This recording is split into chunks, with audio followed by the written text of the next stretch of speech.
کیا انداز ہے. کہنا چاہوں گا اللہ اکبر، دنیا میں اگر بیوی نے شوہر کی نہیں سنی تو پھر کسی نے کسی کی نہیں سنی، پھر نہیں سنی گئی. اولاد دیکھے گی ماں کی طرف، بہنیں دیکھیں گی بھابھی کی طرف، ماں دیکھے گی بہو کی طرف. یہ جس سے پیار کے سارے رشتے سائیڈ پہ کر کے، تیار کر کے، جوان کر کے، سب کچھ اس کے حوالے کر دیا ہے، یہ کتنا مانتی ہے، یہ کتنا مانتی ہے. اسی لیے بیوی کے بارے میں جو اسپیشل حدیث ہے، شاید عام لوگوں کے بارے میں نہ ہو. کہا جو عورت اس میں اتنی حیا ہو کہ اذان سن کے نماز پڑھے، یہ حیا ہے. ایما امرأۃ صلت خمسہا، 5 ٹائم سب چھوڑ کے رب کے در پہ مصلی بچھا کے حاضر ہو کے نماز کی پابندی کرے، نماز کی پابندی کرے. میری ایک بہن مسلسل بول رہی ہیں، جمعے میں بولنا منع ہے معذرت کے ساتھ. نماز پڑھے، وصامت شہرہا، اور اپنے اندر قرب و جوار کے غریبوں کا، بھوکوں کا، پیاسوں کا احساس پیدا کرے کہ گھر میں سسر بھوکا ہو تو کیا گزرے گی، شوگر لیول لو ہو تو کیا بنے گا، پیاس لگی ہو تو تکلیف کتنی ہوتی ہے. یہ روزے رکھے. روزہ رب کے سامنے اگر حیا ہے تو بندوں کی بھی حیا ہے کہ دوسرے کی درد اور تکلیف کا احساس پیدا ہو سکے. شوہر گھر سے بھوکا جائے میرے سوتے ہوئے، سارا دن اس پہ کیا بیتے گی. جس نے وزن اٹھانا ہے کما کے لانا ہے، واپس لوٹے اور میرے لیے مسائل اور مصائب اور بہانے اور یہ وہ نہیں. وہ سامت شہرہا، اور جب وہ گھر نہیں ہے تو حسنت فرجہا. اب تمہیں کوئی نہیں دیکھ رہا، تیری پرائیویسی ہے، تیری تنہائی ہے، تیرا گھر ہے، گلی محلے میں بھی کوئی نہیں. لیکن اس وقت اپنے وجود، اپنی باڈی، اپنا جسم، اپنی عزت، اپنی آبرو، سامنے تو سارے تھوڑا بہت حیا کر لیتے ہیں. مزہ تب ہے کہ جب کوئی نہ ہو. انتابد ربک کأنک تراہ فإن لم تکن تراہ فإنہ یراک. تیری زندگی بندگی میں گزرے اور بندگی یہ ہو کہ رب سامنے دیکھ رہا ہے، اور کسی کے دیکھتے ہوئے تو بندے کو حیا آتی ہے. اچھا جی، اگلا کام وَأَطَاعَتْ بَعْلَهَا، اپنے شوہر کی بات مانے، شوہر کی بات مانے. فرمایا اس عورت کے لیے یہ واحد عورت ہے، یہ ایسی بیوی ہے جس کے جنت کے 8 دروازوں کے اوپر لکھا ہوگا اسے روکا مت جائے. دخلت من ای ابواب الجنت شاءت، اس نے گھر جنت نما بنایا تھا حیا کے ساتھ. اس کو عزت اور آبرو کے ساتھ کسی جگہ دربان کوئی فرشتہ جنت کے کسی بھی دروازے پہ مت روکے. یا ایھا النبی قل لازواجک، ایک بھی بیوی نے نہ کی ہوتی نا تو میری محبوب کی ساری زندگی، جیسے لوگوں نے کارٹون بنائے ہیں یہاں بھی کچھ نہ کچھ بنا دیتے، ڈھانچے اور سانچے بنا دیتے، خاکے بنا دیتے. حکم اترا ہے فجر کی نماز میں میرے محبوب کی جتنی بیویاں تھیں سب کے اوپر اوڑھنی تھی، ساری پردے میں آئی. وَبَنَاتِكَ، اپنی بیٹیوں سے بھی کہیے، با حیا پیغمبر کی با حیا بیٹیاں فجر میں پردے کے ساتھ. وَنِسَاءِ الْمُؤْمِنِينَ، محبوب جو تیرے ماننے والوں کی عورتیں ہیں، تیرے ماننے والوں کی، تیرے ماننے والوں کی، جو تیرے ماننے والوں کو مانتی ہیں، ان کی بیویاں ہیں، ان کی عورتیں ہیں، ان کی بیٹیاں ہیں، ان کی بہویں ہیں، ان کی مائیں ہیں.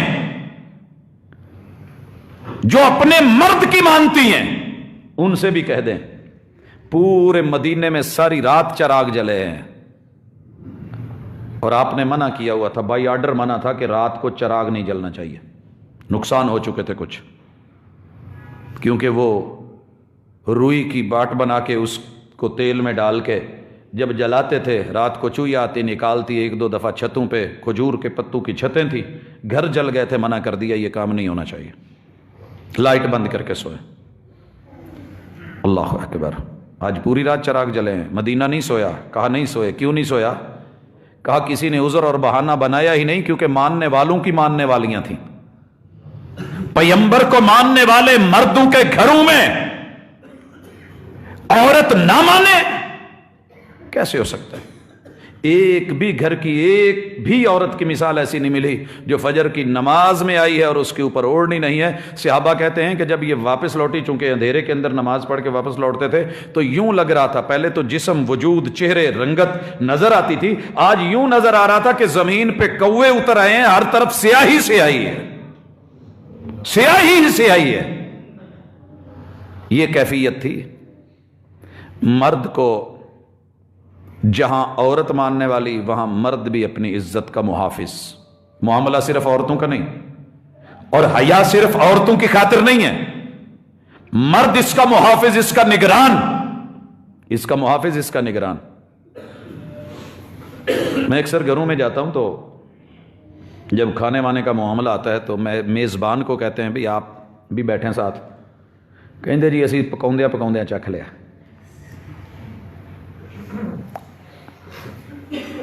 اور میں نے جو سنا تھا اپنی ماں جی سے، بڑی خواتین سے، کمال سنا تھا۔ کہتے ہیں بیٹا چکھ کے پکایا تو کی پکایا، چکھ کے پکایا تو کی پکایا۔ جس ہنڈیا میں سے پکاتے ہوئے چکھ لیا جائے برکت اٹھ جاتی ہے، اور پھر چکھتے چکھتے آپ کو پتہ ہے جو شوہر ڈلوا کے لایا ہوتا ہے یا بھائی بوٹیاں اسپیشلی، چلو تو وہ تقسیم نہیں ہوتی، وہ ایک کے پیٹ میں جاتی ہیں، باقی بیچارے محروم ہی رہتے ہیں۔ ہم نے تو یہی شکوے سنے، اور پھر بعد میں کہنا کہ کھانے کو دل نہیں کر رہا، وہ نہیں جی بس ویکھ کے رج گئے ہیں۔ یہ معاملہ نہیں ہے۔ اچھے میزبان مہمان کے ساتھ بیٹھا کرتے ہیں، اور اچھی مائیں، میں جو سمجھا رہا تھا وہ سمجھنے کی ضرورت ہے کہ اگر عورت نہیں چکھ سکتی تو مرد کے لیے بھی کچھ ہے۔ ہم نے وہ بھی لوگ دیکھے ہیں جو ہنڈیا بنتے ہوئے کہتے ہیں مجھے مینوں پہلے مسالہ کاٹ دے پونی دا، تو کیا کریں؟ یہ تو ایک مثال ہے۔ اگر ہنڈیا کی یہ حفاظت ہے اور اس میں برکت رہتی ہے تو ہنڈیا بنانے والی بیٹی ہو، بہو ہو، بیوی ہو، بہن ہو، اس کی حفاظتوں کے نگران تے ٹکن بھی ایسی ہیں۔ اگر گھڑے پہ ڈھکنا نہ ہو اور پریشر کوکر پہ اس کا اوپر والا ڈھکن نہ ہو، کام نہیں کرتا۔ پریشر تبھی بنتا ہے، مینٹین تبھی رہتا ہے جب ڈھکنا درست ہے، اس کی ربڑ درست ہے، لیکیج نہیں ہے۔ لیکیج مرد میں ہو تو تب بھی گیا، عورت میں ہو تو تب بھی گئی۔ حیا کو لیک کرنے کے لیے شیطان نے جو چور رستے نکالے ہیں، ان میں سے ہمارے 12 مہینوں میں ہر دن تقریباً اب اوپن ہے۔ 12 مہینوں میں ہر دن۔ پہلے تو کچھ تہوار تھے نا، نیو ایئر نائٹ، پھر یہ بسنت فروری میں ہی ہوا ہے، پچھلے جمعے تھا جی، پھر بسنت آ گئی، ویلنٹائن آ گیا، جشن بہاراں آ گیا، اپریل فول آ گیا، معلوم نہیں کیا کیا۔ یہ تو چلے خاص ہے نا، ہم نے تو عید میلاد النبی کے نام پہ بھی یہ سب کچھ کر ڈالا ہے، معاف نہیں کیا۔ عید کے دن نائٹ، عید نائٹ، چاند نائٹ، چاند رات، مقدس ترین دن روزے رکھے ہوئے، مقدس ترین راتیں جو گزار کے آتے ہیں، اس کے ساتھ بھی ہم نے وہی مناظر اور وہی مظاہر ہمارے بازاروں میں کیوں کر کون رہا ہے؟ اب آئیے تھوڑا سا اس طرف، یہ تو تھے بڑے، کر کون رہا ہے؟ ہمارے نوجوان، ہمارے بیٹیاں، ہماری بیٹیاں کہتے ہیں کہ بیٹی کو تعلیم نہ ملے تو نسلوں میں جہالت، نسلوں میں نے بڑے بڑے جاہل دیکھے ہیں جو اپنی بیویوں کو گھر کی ملکائیں اور شہزادیاں بنا کے رکھتے ہیں۔ میں نے بڑے بڑے پڑھے لکھے دیکھے کہ جو جوتے کی نوک پہ بھی نہیں رکھتے اپنی بیوی کو۔ کیوں؟ علم سے محرومی ہو تو جہالت نسلوں میں گئی، اور اگر تعلیم کے نام پہ دوپٹہ اترا، لباس اترا، بے حجاب ہوئیں، حیا گئی تو پھر یہ بے حیائی اور فحاشی نسلوں میں گئی۔ جہالت میں نسب نامہ ختم نہیں ہوتا، جہالت میں اور جو مرضی ہو، آپ کسی ان پڑھ سے پوچھ لیں کدھر ہیں، وہ بے شک دیہاتی انداز میں، جاہلانہ انداز میں، گنوار انداز میں بولے فلانے دا، اسے اپنے باپ کا نام ادب سے لینا بے شک نہ آتا ہو، لیکن جس کا بتا رہا ہے اسی کا ہے، اسی کا ہے۔ پڑھ لکھ کر کے اگر حیا نہیں ہے، حیا ختم ہو گئی، اذا ذهب الحیاء فاصنع ما تشاء۔ یورپ میں جا کے کسی سے سوال کر کے یہ تو پوچھیے آپ کے ابو کون ہے، آپ کے ابو کون ہے، کیس تک بات جا سکتی ہے کہ آپ نے نفسیاتی طور پہ مجھے ٹارچر کیا ہے، جو چیز میرے پاس میسر نہیں، آپ نے مجھے اس کا کیوں پوچھا ہے۔ لوگوں آئیے لوٹیں، میں اپنے جوانوں سے، بیٹوں اور بیٹیوں سے، ڈائیلاگز تو بڑے خوفناک ہوتے ہیں لیکن وہ میرا انداز نہیں ہے، لب و لہجہ نہیں ہے، باتیں بڑی ہو سکتی تھی۔ آج میری جو کلیکشن تھی وہ اتنی زخم بھری اور اتنے درد تھے کہ دیکھنے کے قابل نہیں تھے۔ مجھے خود نہ صبح ناشتہ اچھا لگا، نہ چائے کا کپ اچھا لگا۔ کلیکشن ایسی تھی جو میرے وجود پہ، بیٹے اور بیٹیوں کے جسم پہ جو کٹ لگے ہیں، جو داغ ہیں، جو تکلیف ہے۔ ہر دن میں کیوں کہہ رہا ہوں 12 مہینے کا؟ کیونکہ 12 مہینے ہمارے بچے تعلیم کے لیے نکلتے ہیں، اور تعلیم کے نام پہ سب سے زیادہ جو خوفناک کھیل کھیلا جا رہا ہے، گھر سے لانے والے ڈرائیور سے لے کے وہاں ادارے میں موجود کلرکوں تلک، وڈیروں تلک، نگہبانوں تلک، نگرانوں تلک، مربین، اساتذہ، معلمین تلک، جب فصل کو باڑ کھانے لگ جائے پھر کون حفاظت کرے گا؟ اور جب نصاب ہی زندگی کی کتاب کے صفحے اجاڑ دے، جب نصاب ہی زندگی کے صفحات کو داغدار کر دے، صافی کون رکھے گا؟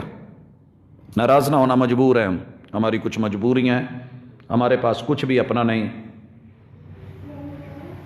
وجود بھی گیا، اولاد بھی گئی، جوانی بھی گئی، پیسہ بھی لگایا، کسی اور کے بن کے تیار ہو کے جب آ کے سامنے آئینہ دکھاتے ہیں نا، پھر باپ آ کے روتا ہے، پروفیسر صاحب دعا کر دو۔ تب میں دعا کرنے کے قابل کیا ہوں، کیا کروں؟ رات 12:30 بجے ایک ماں نے اپنے بچے کا درد سنایا، سنا نہیں گیا۔ تعلیم، تربیت کے بغیر بیکار ہے۔ ہماری تربیتیں گھروں کے اندر جو ہیں وہ آپ اور میں، ہمارے ہاتھوں سے نکل چکی ہیں، کوئی اور کر رہا ہے۔ انداز جو ہے برا لگتا ہے، لیکن کیا کریں، کانٹے سے کانٹا نکالنا پڑتا ہے، اور جب کانٹا نکالا جاتا ہے تکلیف تو ہوتی ہے، چبھے ہوئے کانٹے نکالتے ہوئے تکلیف تو ہوتی ہے، اور وہ تکلیف ایک مولوی صاحب ہی ہے، بس اور کوئی نہیں بچا۔ ویسے تو اللہ نے حیا ہر بندے میں رکھی ہے، انسان ہو حیا نہ ہو کیسے سکتا ہے، لیکن مجبور ہو کے دب گئے۔ اس حیا کے ایک ڈائیلاگ کو پڑھا، پوچھا جناب سنائیے 14 فروری کیسے گزرا؟ کہتے جی بڑا زبردست، آج ماشاءاللہ اتنے پھول لگے اور سارے یعنی یہ ہوا وہ ہوا۔ کہا یار زبردست، اتنے؟ کہا بس تھک گیا تھا، ابھی تو چانس تو اور بھی بڑے تھے۔ کہا اچھا یہ بھی خبر دیجئے کہ گھر میں آپی کو کتنے ملے، باجی کو؟ شرم کرو، میرے گھر کی بات، میری بہن ایسی نہیں ہے۔ کہا یار دونوں ایک ہی خون سے، ایک ہی باپ کی اولاد ہو، اگر وہ ایسی نہیں تو تم ایسے کیسے ہو گیا؟ یا دونوں ایک ہو یا پھر تکلیف ہوئی، پھر مسجد بری، پھر مدرسہ برا، پھر اس کو جو ہے حسد ہے، حسد نہیں ہے، خیر خواہی ہے، خیر خواہی ہے۔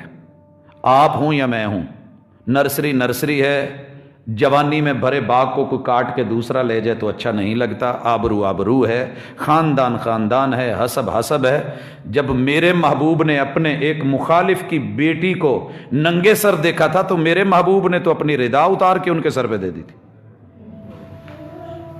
اور میرے محبوب کی تربیت میں جو جوان پلے تھے، جوان، حاتم تائی کی بیٹی،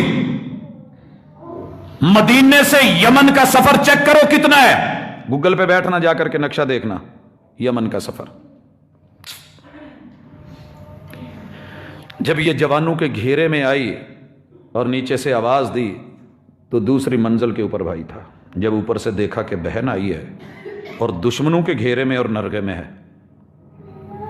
تاریخ لکھتی ہے کہ اس سے زیادہ اس بھائی کے اوسان کبھی خطا نہیں ہوئے تھے جس نے جنگیں لڑ چھوڑی تھی، سخاوت کی انتہا کر دی تھی بہن۔ مگر بہن اور عزت کی سخاوتیں نہیں ہوا کرتی۔ ہم کتنے سخی ہو گئے ہیں، ایزی موڈ، ٹھیک ہے وہ نہیں جی کوئی پرواہ نہیں۔ پہلا سوال یہ کیا تھا کہ بہن عزت محفوظ ہے؟ کہا آپ غلط سوچ رہے ہیں، اتنی میری عزت کے پہرے دار ہوتے تو یوں آج اتنے لوگوں کے چنگل میں یوں نہ آتی اور تم سکون سے گھر میں نہ ہوتے۔ لیکن پھر بھی عزت کا خیال۔ کہا میں نے اپنی زندگی میں جو سنا تھا اس سے بڑھ کر کے دیکھا ہے۔ پیر اتنا با حیا ہے کہ جب تیرے سے میرے سر کا کپڑا نہ سنبھالا گیا، اس نے اپنی وہ عزت کی چادر میرے سر پہ رکھ دی ہے۔